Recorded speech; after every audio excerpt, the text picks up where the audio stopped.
It is December 4th, the fourth day of the last month of the year. We have 27 days left in 2021 to make some things happen. And it's also the last day of Kislev, the Hebrew calendar month of dreams. And I just wanted to take a moment. I've been talking about Kislev and talking about writing your dreams down and vision casting, forecasting in your life.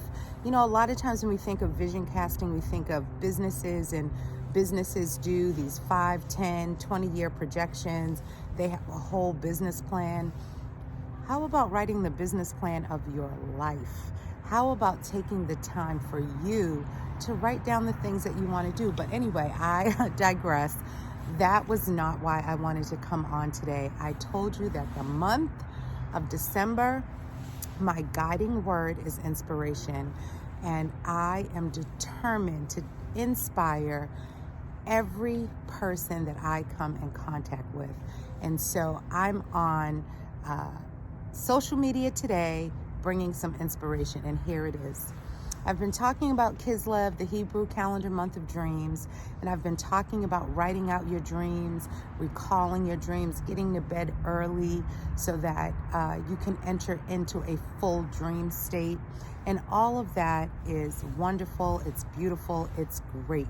It is important to write your dreams down. It is important to recall the dreams that you have at night, because when you sleep at night, it is much like clearing out your computer. You know, if your computer gets too full, you have to delete some old files in order to give it room and space.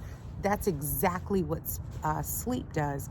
What sleep does is all of those things that are coming at you during the day, all those things that you're processing and taking in, they are like sound bites in your spirit, sound bites in your soul. And so when you sleep, it is like clearing out your mind and your soul of all of those things that really don't belong there. So that's one of the benefits of sleeping and getting into a good, deep REM sleep, okay?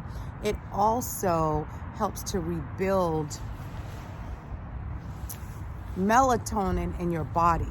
And so that's what sleep is all about. But anyway, I want to talk to you about this.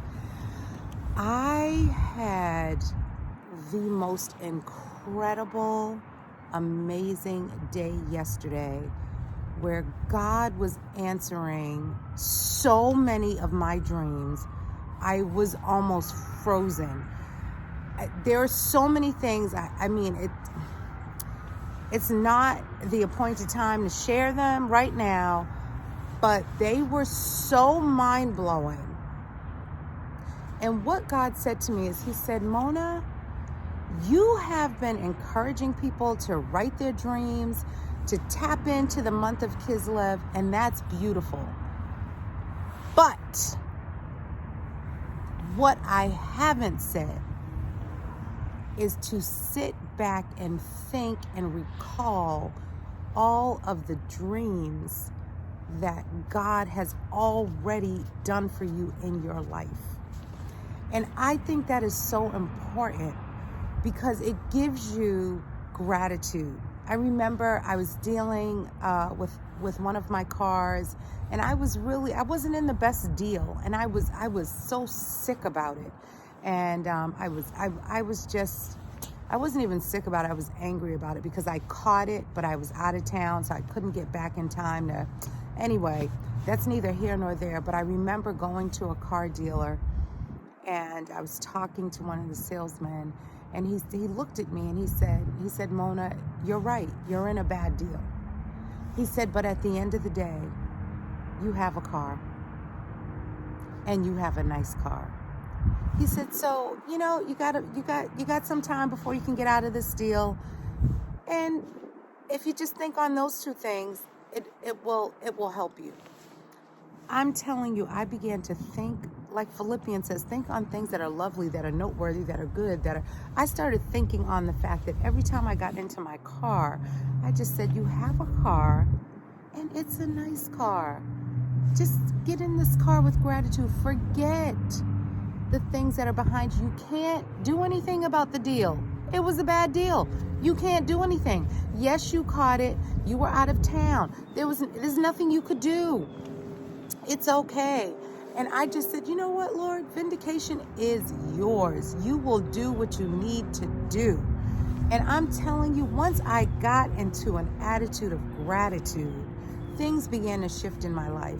So when we begin to start thinking of the dreams that the Lord has already granted us.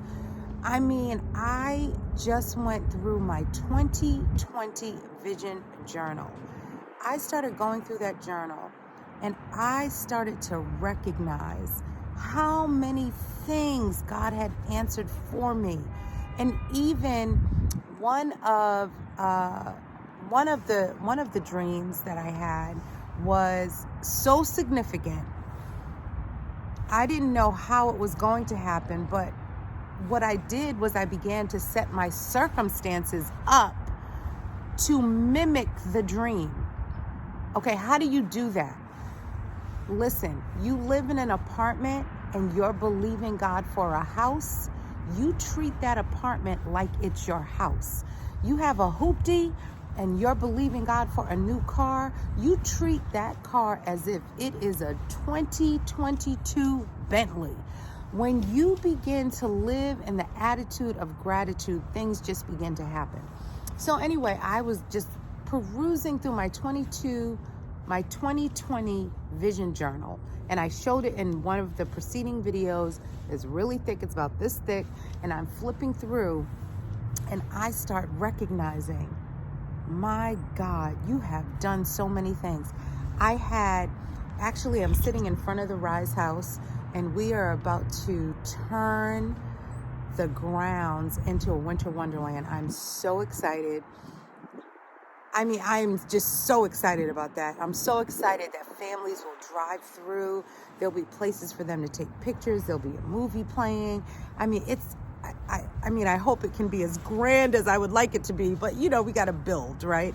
So I don't even want to pump it up too much. And then you come through and say, oh, what was she talking about? There's only like 7 things here. But all this stuff is expensive. Sometimes I have Disney in my head. And Father, I need Disney money. But anyway, so I just got all off track. But anyway, so I had the Rise House completed in my journal. I didn't know how it was going to happen. I literally thought that I was going to get this grant. I knew I was going to get this grant. You couldn't tell me that I was not going to get this grant for this house. This house is going to service women and girls. And when you service women and girls, you change entire communities. So I just knew it was going to happen.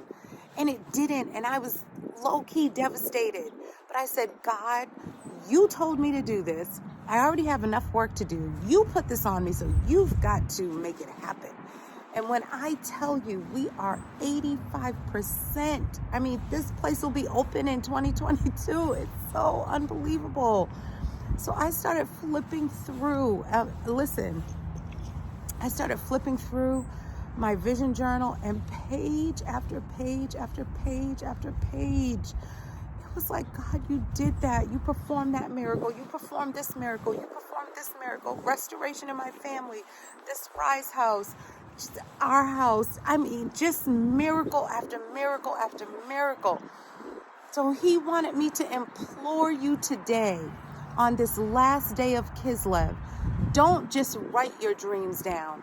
Recall the very things that God has already performed in your life and begin to thank him. So you're going to thank him for what he did.